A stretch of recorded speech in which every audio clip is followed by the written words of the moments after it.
English এটা সবাই শিখতে চায়, কারো শেখার আগ্রহ থাকে 3 দিন, কারো 1 সপ্তাহ, কারো বা 1 মাস, কিন্তু সফল সেই হয় যে শেখার জন্য পাগল হয়ে যায়।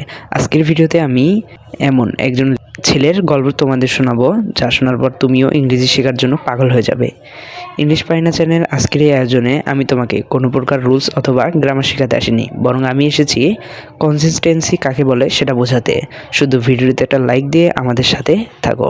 আমরা শুরুতেই জানবো কে সেই ছেলেটি এবং কি তার পরিচয়। ছেলেটির নাম হচ্ছে জ্যাক মা। হ্যাঁ, তুমি ঠিকই শুনেছো, আমি চায়না দেশের আলিবাবা কোম্পানির মালিকের কথা বলছি, যার কাছে এখন খ্যাতি ও সাফল্যের কোনো অভাব নেই। কিন্তু একসময় সে খুব হতাশ ও ডিপ্রেশনে ছিল। জ্যাক মা ছিল এক গরিব ঘরের ছেলে।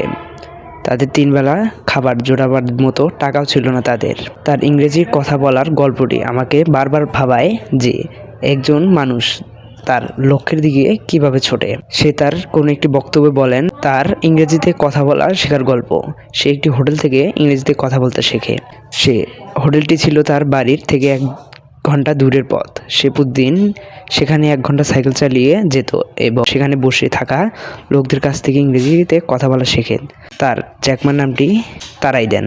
এই গল্প থেকে আমরা শিখলাম ইংরেজি শেখাটা পাগলামো ছাড়া সম্ভব না। তাই তুমি যদি ইংরেজি শিখতে চাও তাহলে আজ থেকে ইংরেজি চর্চা করা শুরু করে দাও। জ্যাকমা যদি এত কষ্ট করার পরেও সে ইংরেজিতে কথা বলতে পারে, তাহলে আমরা তো সারাদিন মোবাইল ফোন নিয়ে Facebook, Instagram, TikTok call down করতে করতে আমাদের মূল্যবান সময় নষ্ট করি। তাই তুমি যদি একজন পারফেক্ট ইংলিশ স্পিকার হতে চাও তাহলে এই সব কিছু বাদ দিয়ে অযথা নিজের সময় নষ্ট না করে ইংরেজি শেখার পেছনে লাগো।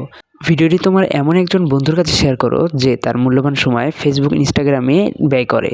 আর গল্পটি তোমার কেমন লাগলো তা অবশ্যই কমেন্ট সেকশনে জানাবে। এতক্ষণ সঙ্গে থাকার জন্য সবাইকে অসংখ্য ধন্যবাদ। Thanks for watching.